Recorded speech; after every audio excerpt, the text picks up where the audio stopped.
Kebijakan agraria dan sumber daya alam sering tanpa persetujuan masyarakat adat.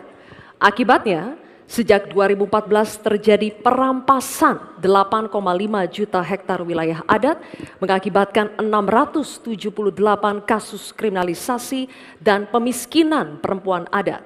Pertanyaannya, bagaimana strategi paslon untuk memulihkan hak-hak masyarakat adat? Terima kasih, moderator. Saya ingin memulai masalah ini dengan pengalaman bahwa saat ini di tahun 2024 ini berdasar rekapitulasi yang dibuat oleh Kemenko Polhukam dari 10.000 pengaduan itu 2.587 adalah kasus tanah adat. Jadi ini memang masalah besar di negeri ini. Ada orang yang mengatakan, ada aturannya kan sudah ada. Tinggal laksanakan, Anda semudah itu. Justru ini aparatnya yang tidak mau melaksanakan aturan. Akalnya banyak sekali. Itu 4 hari yang lalu ketika kami ketemu di KPK, saya ulangi. KPK mengatakan, itu banyak tuh penguasaan tanah, izin-izin tambang. Wah, sudah dicabut nih. Saya nih pengalaman saya juga. Ada sudah dicabut oleh Mahkamah Agung, tidak dilaksanakan sampai 1,5 tahun. IUP tadi yang dikatakan oleh Mas Gibran. Ada perintah dari Mahkamah Agung tuh IUP yang di sana dicabut, ini vonis sudah inkrah. 1,5 tahun tidak jalan. Ketika kita ngirim orang ke sana, petugasnya tiba-tiba dipindah. Yang baru ditanya, kami tidak tahu. Padahal sudah terjadi eksploitasi terhadap tambang-tambang nikel kita misalnya. Nah, oleh sebab itu kalau ditanyakan apa yang harus kita lakukan, strateginya adalah penertiban birokrasi pemerintah dan aparat penegak hukum. Karena kalau jawabannya laksanakan aturan itu normatif. Jadi kalau aparat penegak hukum itu hanya orang paling atas yang bisa memerintahkan siapa pimpinan penegak hukum itu. Sekian. Ya, terima kasih. Saya tambahkan Pak Mahfud, salah satu upaya kita agar tidak terjadi konflik antara proyek pembangunan nasional, terutama PSN, dengan masyarakat adat, kita harus betul-betul punya prinsip tidak ada satupun yang ditinggalkan dalam mengambil keputusan. Libatkan itu masyarakat adat. Menghormati masyarakat adat bukan memakai pakaian adat setahun sekali 17 Agustus, bukan. Menghormati masyarakat adat adalah memberikan ruang hak ulayat mereka, hak budaya mereka, hak spiritual mereka, hak dan kewenangan mereka menentukan cara membangun. Dengan cara penghormatan itu saya kira Pak Mahfud, apa yang saya sampaikan tadi bisa berjalan dengan lancar. Problem-problem bisa diatasi dengan baik. Karena itu dalam catatan saya terpaksa saya catat supaya tidak salah, karena ini bagian dari agar kita tidak salah jalan di dalam melaksanakan pembangunan kita. Baik, terima kasih Prof. Mahfud. Sebagai seorang ahli hukum, Prof. Mahfud pasti paham bahwa RUU Masyarakat Hukum Adat ini masih kita usahakan untuk didorong. Sekarang juga sudah ada Perpres 28 tahun 2023. Ini sudah ada 1,5 juta hektar hutan adat yang sudah diakui. Memang kuncinya ke depan adalah kita harus perbanyak dialog dengan para tokoh adat, kepala-kepala adat, tokoh masyarakat setempat. Jadi jangan sampai ketika ada pembangunan yang masif ataupun ada PSN, jangan sampai masyarakat adat ini tersingkirkan. Justru harus dirangkul dan diberikan manfaat yang sebesar-besarnya, terutama untuk masyarakat lokal, pengusaha lokal, UMKM lokal, dan termasuk masyarakat adat setempat. Terima kasih. Pak Mohaimin, di meja saya itu ada tumbler. Tulisannya no one left behind. Jangan ada satupun yang tertinggal. Dan itu yang saya lakukan. Kalau Bapak tadi katakan jangan ada yang tertinggal dong. Semua dilipat. Itu yang tadi saya putuskan ketika saya membatalkan 14 pasal Undang-Undang Wilayah Pesisir, justru karena di situ masyarakat adat tidak pernah dilibatkan. Sehingga mereka coba.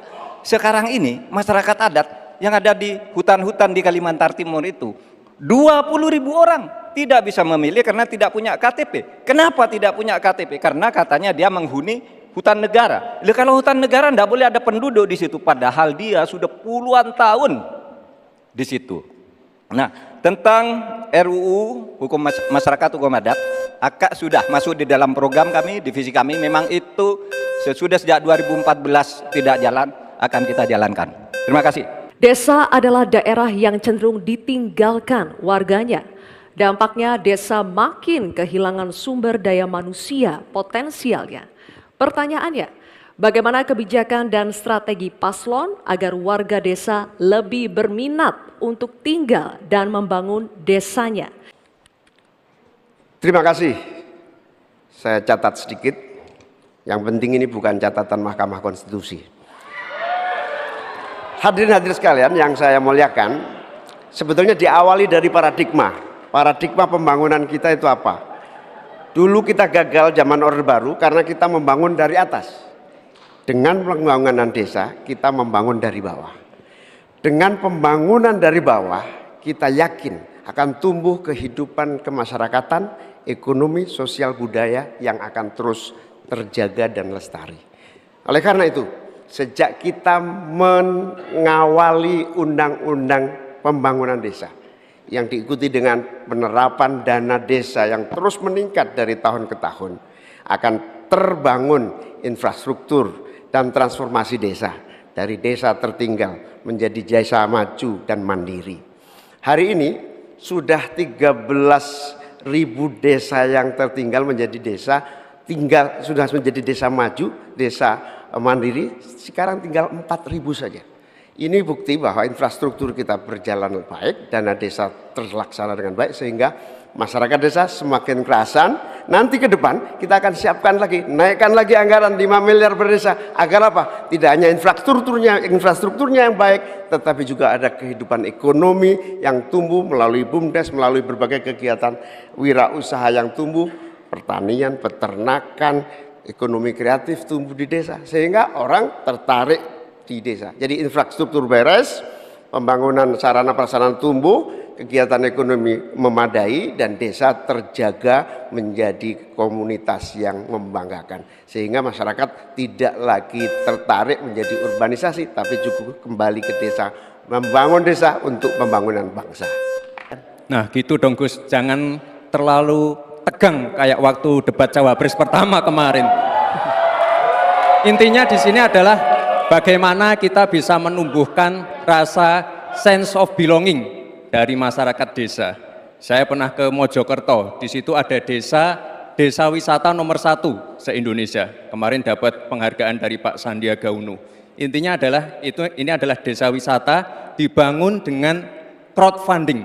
Jadi masyarakat desa punya saham di destinasi wisata tadi. Jadi ini salah satu contoh yang baik, cara bagaimana agar masyarakat desa tidak meninggalkan desa atau mencari pekerjaan di kota. Kita bangun sense of belonging, kita pengen program-program yang sudah dijalankan di Mojokerto ini juga bisa dijalankan di desa-desa yang lain. Terima kasih. Bapak Cawapres, Bapak Muhaimin Iskandar, calon presiden kami, Bapak Ganjar Pranowo, punya catatan menarik tentang apa yang dilakukan untuk mengatasi hal yang tadi ditanyakan. Pertama, ada program 1000 embung, ada program desa mandiri, mandiri energi dan mandiri pangan, kemudian pembangunan irigasi. Lalu di daerah istimewa Yogyakarta ada satu daerah Panggung Harjo namanya, desa Panggung Harjo, itu dikenal sangat maju, koperasinya jalan, irigasinya jalan, UMKM-nya jalan, dikelola oleh desa itu dengan baik. Nah masalahnya sekarang sebenarnya ada pepatah deso mowo coro, negoro mowo toto. Ini yang di daerah-daerah lain tidak jalan. Negara terlalu intervensi ke desa dalam soal-soal administratif. Terima kasih. Apa yang disampaikan Pak Gibran lebih dari upaya kita untuk menggerakkan ekonomi daerah sehingga tumbuhlah growth, tumbuhlah daya tarik. Yang lebih penting dari itu adalah desa ini harus terus diberi fasilitas insentif untuk lebih maju. Oleh karena itu, keinginan saya menambah anggaran desa minimal 5 miliar buat desa lebih maju lagi, itu betul-betul keinginan untuk mempercepat pertumbuhan ekonomi dan SDM di tingkat desa. Begitu juga yang disampaikan Pak Mahfud tadi, bahwa kearifan masyarakat desa ini harus terus dijaga. Seluruh tata kelola yang tumbuh dari kultur yang kuat ini harus dijaga betul, bahkan menjadi kekuatan daya tarik wisata, bisa menjadi juga ekonomi kreatif yang kita pasarkan ke berbagai daerah di tiap-tiap desa. Makanya sekarang tumbuh desa wisata di mana-mana, tumbuh ekonomi kreatif yang muncul dari desa. Undang-Undang Pokok Agraria mengamanatkan reforma agraria bertujuan merombak ketimpangan penguasaan tanah, menyelesaikan konflik agraria, dan mengatasi kemiskinan. Namun, hingga saat ini reforma agraria belum berhasil diwujudkan. Pertanyaannya, bagaimana strategi paslon untuk mengembalikan tujuan reforma agraria sesuai amanat konstitusi? Baik, terima kasih. Untuk program reforma agraria, ini akan kami kuatkan dan kami sempurnakan. Sekarang sudah ada program PTSL, sudah berhasil membagikan sekitar 110 juta sertifikat. Dulu sebelum ada program ini hanya bisa menghasilkan dan membagikan 500.000 sertifikat. Bayangkan itu butuh berapa tahun untuk menyelesaikan masalah. Lalu sekarang juga sudah ada program redistribusi tanah-tanah ex-HGU dan lain-lain disimpan di bank tanah untuk nanti diredistribusi ulang kepada para misalnya pengusaha lokal, petani lokal, dan lain-lain. Sekarang juga ada program One Map Policy. Ini sangat-sangat berguna sekali untuk mengurangi adanya konflik-konflik sengketa tanah, mafia tanah, dan lain-lain. Karena database-nya sudah digital, batas-batas tanahnya sudah tercapture semua di database, ini akan sangat-sangat mengurangi yang namanya mafia tanah. Sekali lagi, reforma agraria akan kita lanjutkan dan kita kuatkan, dan kemarin saya dan Pak Ganjar juga sempat mendapatkan predikat kota lengkap di kota Solo. Jadi Solo ini dari BPN sudah mendapatkan predikat kota lengkap, garis-garis batas tanah-tanah wilayahnya sudah tercapture semua, sehingga nanti akan mengurangi sekali lagi konflik-konflik tanah, mafia tanah, karena semuanya sudah tercapture secara digital di database-nya BPN. Kuncinya di sini adalah digitalisasi. Dan tadi kota lengkap, One Map Policy ini sangat penting sekali untuk kita bagaimana nanti menyelesaikan konflik-konflik agraria ke depan. Terima kasih. Moderator, jadi kalau melihat ketimpangan penguasaan tanah itu memang coba lihat bisnis sawit itu 39 hektar. Sementara hanya segelintir orang di bisnis sawit. Sementara para petani kita sebanyak 17 juta orang itu kalau dirata-ratakan itu hanya menguasai setengah hektar. Itulah sebabnya dulu ada reforma agraria yang ditugaskan kepada Presiden untuk segera dilakukan reforma. Reforma agraria itu ada dua. Ada tiga. Satu legalisasi, yang kedua redistribusi, lalu yang ketiga pengembalian klaim-klaim hak atas tanah. Nah ini yang sekarang belum satu pun ada sertifikat untuk redistribusi. Yang ada itu bagus legalisasi, yaitu orang sudah punya lalu diberi sertifikatnya di situ. Yang lain belum dapat nih redistribusinya nih. Terima kasih. Pak Gibran harus tahu persis ya bahwa redistribusi lahan ini tidak sama dengan sertifikasi. Pemerintah sebetulnya sudah memiliki Perpres 86 tahun 2018 yang menentukan lokasi prioritas reformasi agraria. Sehingga sebetulnya sederhana, laksanakan itu dengan sungguh-sungguh, maka akan terdistribusi hak-hak tanah.